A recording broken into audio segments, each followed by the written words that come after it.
नमस्कार दोस्तों। उत्तर प्रदेश के पूर्व मुख्यमंत्री मुलायम सिंह यादव आज इस दुनिया में नहीं है, लेकिन मुलायम सिंह यादव पर एक ऐसी टिप्पणी सामने आई और वो टिप्पणी करते हैं राजू दास, अयोध्या में हनुमानगढ़ी के महंत। उस टिप्पणी के बाद से समाजवादी पार्टी में गुस्सा है, आक्रोश है और कई लोगों का गुस्सा सामने देखने को मिलता भी है।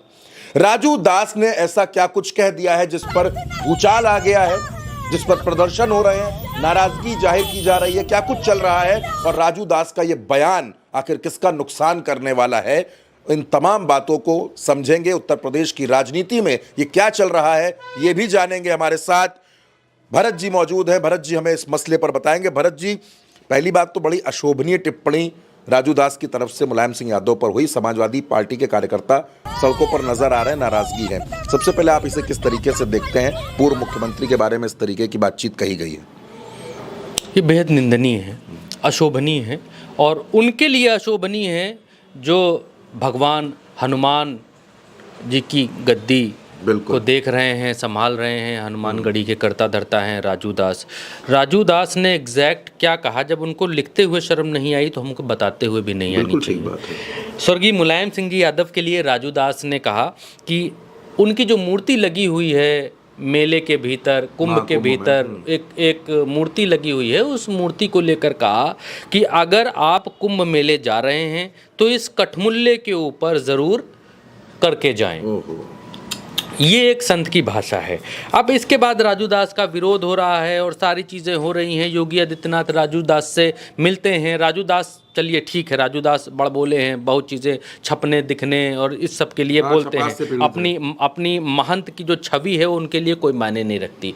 लेकिन जो योगी आदित्यनाथ संत हैं, इस उत्तर प्रदेश के मुख्यमंत्री हैं, राजू दास से मिलते हैं, वो योगी आदित्यनाथ भी इस अमर्यादित भाषा के ऊपर कुछ नहीं कहते हैं। योगी आदित्यनाथ की तुलना अगर कोई नहाने पर ही कर देता है कि अखिलेश यादव की नहाते हुए एक व्यक्ति ने फ़ोटो डाली, योगी आदित्यनाथ की नहाते हुए फ़ोटो डाली और लिखा कहाँ राजा भोज कहाँ गंगूतेली, उसके ऊपर एफआईआर हो गई, उसको पुलिस पकड़ ले गई। लेकिन मुलायम सिंह जी यादव के लिए मूत शब्द का इस्तेमाल करने पर राजू दास के खिलाफ कोई कार्रवाई इस उत्तर प्रदेश के भीतर नहीं हो रही है। ये सवाल खड़े करता है उत्तर प्रदेश के मुख्यमंत्री योगी आदित्यनाथ के ऊपर, क्या उनके राज्य में, उनकी संतई में संत कुंभ के भीतर जब इतना बड़ा जो है धार्मिक उत्थान हो रहा है, इतना बड़ा धार्मिक आयोजन हो रहा है, उसके भीतर इस तरीके की लंपट लोफड़ई वाली भाषा का इस्तेमाल मुलायम सिंह यादव के लिए किया जा रहा है।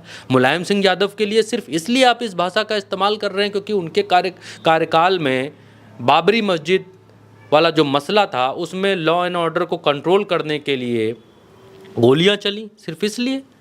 तो फिर आप नृपेंद्र मिश्रा के लिए भी ये शब्द लिखिए, जिनको नरेंद्र मोदी ने राम मंदिर का चेयरमैन बना के रखा है, उनके लिए आप क्यों नहीं जीभ लपलपाते हैं? आप उनके लिए भी आपको इस तरीके के शब्द लिखने चाहिए। क्योंकि मुख्यमंत्री मुलायम सिंह यादव थे तो प्रमुख सचिव कौन थे? प्रमुख सचिव नृपेंद्र मिश्रा थे। मुख्यमंत्री ने आदेश दिया तो लागू किसने किया? नृपेंद्र मिश्रा ने लागू किया। मीठा मीठा गप गप कड़वा कड़वा थू थू सिर्फ राजनीति के लिए मुलायम सिंह यादव को इस तरीके की गाली देना सिर्फ इसलिए क्योंकि वो पिछड़े हैं और नृपेंद्र के आगे मिश्रा लिखा हुआ है, इसलिए उनको उनके ऊपर कुछ नहीं। और 3 बार मुख्यमंत्री रहे मुलायम सिंह यादव, आप खुद जाते हो, श्रद्धांजलि देते हो। अगर यही बात मुलायम सिंह जी के समय में हुई होती, जिस तरीके की अशोभनीय टिप्पणी हुई है, तो मुझे लगता है कि मुझे वो दौर याद है। तब हम लोग स्कूल कॉलेजेस में हुआ करते थे, जब उनकी सरकार थी तो समाजवादी पार्टी के लोग रास्ते पर धरना प्रदर्शन लाठी खाने के लिए तैयार रहते थे, लेकिन उस तरीके का कुछ आक्रोश नज़र नहीं आ रहा। अब आक्रोश सिर्फ बयानों के ऊपर समाजवादी पार्टी के भीतर भी नज़र आता है। और वो आक्रोश ये है कि प्रिया सरोज जो सांसद हैं वो कह रही हैं कि ये बाबा है, इतनी घटिया भाषा का प्रयोग करने वाला बाबा हो सकता है क्या? अभी तक ये जेल क्यों नहीं गया? पुलिस नेताजी पर गलत टिप्पणी करने वाले इस व्यक्ति के खिलाफ जल्द से जल्द कार्रवाई करे। राजीव राय सांसद हैं घोसी से, वो कहते हैं गेरुआ रंग बाल दाढ़ी से कोई संत नहीं बन जाता, ऐसे नीच आचरण वाले संत कलंक हैं। यूपी पुलिस क्या आपका संरक्षण है इस तरीके की बदतमीजी को? तूफानी सरोज क्या कहते हैं, ये सामंतवादी विचारधारा वाले लोग हैं। माननीय नेताजी के खिलाफ बोले गए शब्दों को लेकर राजू दास को गिरफ्तार किया जाना चाहिए। पीडीए के भगवान के खिलाफ एक भी शब्द सपा का सिपाही बर्दाश्त नहीं कर सकता है। बयानों में अब तमाम तरीके के बयान आ रहे हैं अखिलेश यादव ने भी, क्योंकि अखिलेश यादव इस तरीके की आप ऐसे मूत जैसे शब्दों पर अखिलेश यादव क्या ही बोले। अब कोई सभ्य व्यक्ति हो, उसने कुछ बयान दिया हो तो उस पर क्या टिप्पणी करे। अखिलेश यादव ने भी अपनी तरफ से जो कहा वो संतुलित भाषा में इस बात का जवाब दिया।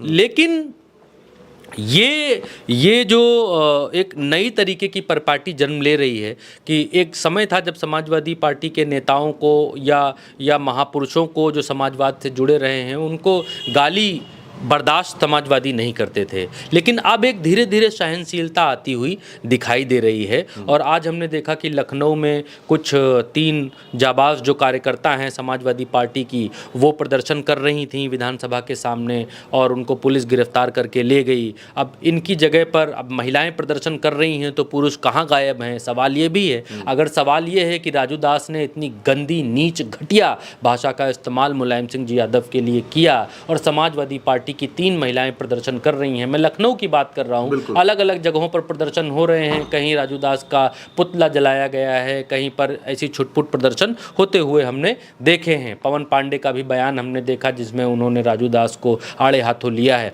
लेकिन लखनऊ के भीतर घेरना चाहिए था समाजवादी पार्टी को। मुलायम सिंह जी यादव के खिलाफ ऐसी अभद्र टिप्पणी करने के बावजूद समाजवादी पार्टी चुप रही, ये भी सवाल खड़े करता है। और 3 महिला नेताओं ने प्रदर्शन किया, आवाज़ उठाई, आवाज़ बुलंद की, क्योंकि राजनीति में जब आप आवाज़ उठाते हैं, प्रदर्शन करने का मतलब ये नहीं है कि आप प्रदर्शन करने गए और पुलिस पकड़ ले गई और हाय हाय और जिंदाबाद मुर्दाबाद। प्रदर्शन करने का मायने असली ये होता है चंद्रकांत जी कि आप किसी गलत चीज़ के खिलाफ आवाज़ उठा रहे हैं, जो आवाज़ आपकी आधिकारिक व्यक्ति तक, जिम्मेदार व्यक्ति तक सीधे तौर पर नहीं पहुंच पा रही है, वो आवाज़ प्रदर्शन करने पर अखबारों के माध्यम से, सोशल मीडिया के माध्यम से, टीवी के माध्यम से वो आवाज़ ऊपर तक जाती है, मुख्यमंत्री तक, प्रधानमंत्री तक और ऊपर तक ये आवाज़ जाती है। और ये संदेश पहुंचता है कि मुलायम सिंह जी यादव के खिलाफ आपके समर्थक ने अगर ऐसा कहा है तो हम उसको बर्दाश्त नहीं करेंगे और हम ऐसा प्रतिकार करेंगे। लेकिन बर्दाश्त करने की क्षमता ये दिखलाती है कि क्या समाजवादी पार्टी के कार्यकर्ताओं में अब वो पहले जैसा जोश नहीं रहा? क्यों आज सड़क पर थोड़ी आलोचनात्मक है, मैं आलोचना कर रहा हूँ, मैं इस बात को मानता हूँ, लेकिन आज जब विधानसभा के सामने सिर्फ 3 महिला कार्यकर्ता धरना दे रही थीं, प्रदर्शन कर रही थीं, तब देखकर दुख हुआ कि नेताजी मुलायम सिंह जी यादव के अपमान पर समाजवादी पार्टी के भीतर से 3 महिलाएं प्रदर्शन कर रही हैं। और वो महिलाएं सम्मान की पात्र हैं, वो महिलाएं जो प्रदर्शन कर रही हैं, बहादुर हैं वो महिलाएं जो प्रदर्शन किया, जिनको पुलिस उठाकर लेकर के गई। प्रदर्शन करने का मसला यही है, मतलब यही है कि कार्रवाई के लिए आप जब प्रदर्शन कर रहे हैं, अपनी बात कह रहे हैं, तो बात ऊपर तक जाती है, ये दिखलाती है कि आपने जो कहा है वो गलत कहा है। समाज में जब किसी चीज़ का प्रतिकार होता है तभी लगता है कि वो चीज़ कितनी बड़ी है या कितनी ज़्यादा गलत है, समाज में इसकी निंदा हो रही है, इतनी भत्सना हो रही है, तो इट मीन्स कि ये गलत है। अगर इसका प्रतिकार नहीं होगा तो ऐसे व्यक्ति इस चीज़ की आदत बना लेंगे, और राजू दास की तो आदत में आ चुका है इस तरीके की भाषाओं का इस्तेमाल करना। तो एक बड़ा प्रदर्शन समाजवादी पार्टी को करना चाहिए था, जो कि 3 महिलाओं ने किया विधानसभा के सामने। और एक बार मैं खुद एक उत्तर प्रदेश का नागरिक होने के नाते इस तरीके की भाषा मुलायम सिंह जी यादव के खिलाफ जो इस्तेमाल की गई है उसकी मैं निंदा करता हूँ। बिल्कुल, ये इस भाषा का कोई भी समर्थन नहीं कर सकता। 3 बार के मुख्यमंत्री धरतीपुत्र मुलायम सिंह यादव के बारे में जो भाषा बोली गई, सवाल बिल्कुल जायज़ है कि क्या समर्पण और संघर्ष वाली समाजवादी पार्टी जब से नई सपा बनी है तो इतने बड़े बड़े अंतर आ गए कि अब सड़क से समाजवादी लगभग गायब से है। अपने खिलाफ, अपने नेता के खिलाफ अपमान के मुद्दों पर भी उन्होंने खामोशी ओढ़ ली है। दर्शकों, इस अहम सवाल पर, इस अहम चर्चा पर अपनी राय कमेंट बॉक्स में ज़रूर दीजिएगा। फिलहाल के लिए इतना ही, नमस्कार।